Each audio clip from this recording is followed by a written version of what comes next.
Good day, my friends. I'm taking a little inspiration from Henry Rollins today and trying my hand at some spoken word stuff because, frankly, Henry Rollins is just hilarious and maybe he's my Jesus right now. So, as I thought about what kind of a topic that I would have for this spoken word experiment of mine, it struck me as, well, there's any number of things I could go on to, like the fact that I'm out of work right now and I don't exactly know why, or the state of transsexual people in society today. You know, we've got a lot of people that want to speak for us, but I don't know if they have exactly got their finger on the pulse of what it means to be transsexual in the 1 in 20 right now. Maybe I could talk about the LGBT situation here in Cranbrook, BC, and what that's all about, and my own small efforts to make things a little better for them. I don't know. So I thought that as I picked a topic, I would go with the state that LGBT people are in the world today, because that's a safe topic. It's not going to antagonize some people that frankly don't need a little bit of antagonism. So we've got a lot of people that want to speak about LGBT rights, particularly trans rights. There was in fact a cover article on Time magazine not too long ago called "The Transgender Tipping Point," and it had Laverne Cox on the cover. And Laverne Cox has done a lot of good things for the LGBT community. Most specifically, she's raised our profile. But the thing is, there are just as many LGBT people out there who don't want to have their profile raised. They just want to fade into the woodwork and be anonymous, live their adopted gender, because obviously they have to adopt one because it's different from the one that their chromosomes say and that they were born into and all those other fun things, right? But here's the thing, right?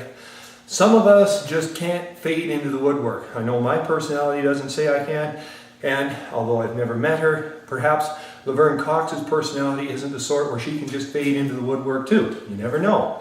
But the thing is, transgender people are a little different than other persons of the rainbow, or for that matter, civil rights issues like African Americans and Native Americans and women and so forth, in that transgender people, and I prefer transgender, and I'll tell you why in a little bit, but anyway, we don't necessarily want visibility.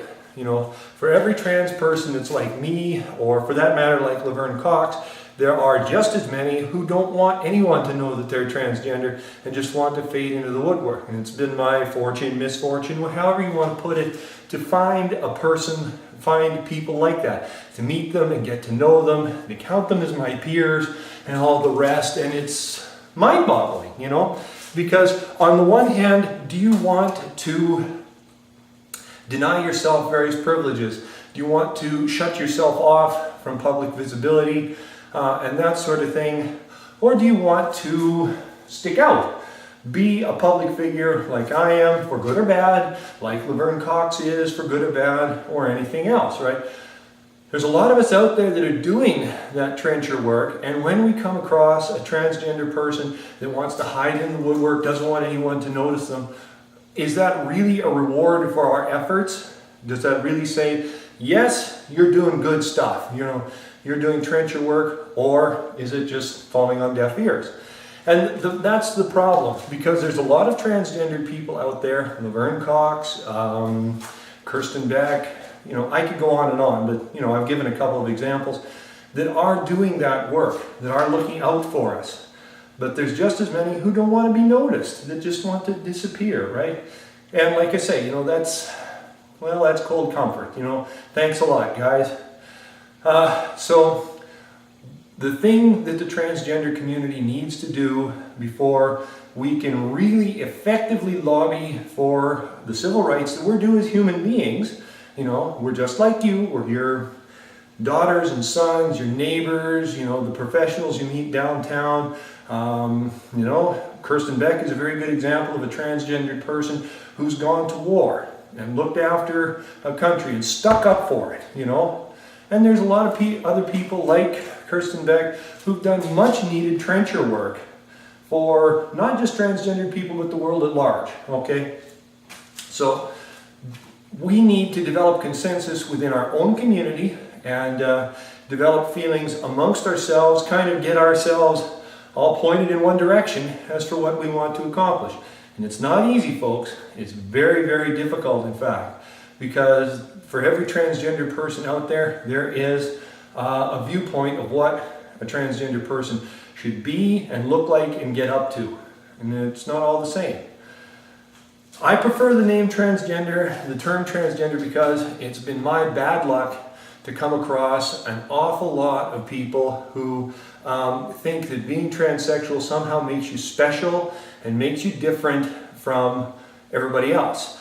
And these are the people that look down upon your transvestites, your cross-dressers, your drag queens, two-spirit, that's a Native American term, and gender queer, gender benders, and everything else. They think that I'm transsexual and that makes me better, makes me different, makes me even superior. And any of you who know me know that arrogance doesn't really wash with me, right?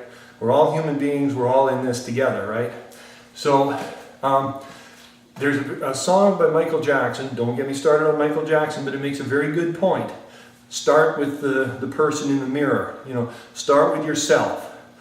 That's why I use the term transgender, because it's an inclusive term. Transgender, if you interpret it correctly, takes in everyone whose expressed gender is different from what their chromosomes say. Now, this can be very minor behavior, someone who cross-dresses on the weekend, or someone who does drag to support a particular charity. Or it can go all the way to very extreme examples, and by that I mean extremely exaggerated transsexual persons. Persons who live their adopted gender so much that they're almost a caricature. They're almost a cartoon. They are that male. They are that female. And there's a place for everything under the sun. Our world is full of wondrous diversity, but is there a place for that extreme sort of behavior? Will that extreme sort of behavior do anyone any good? And that is the question that we have to ask.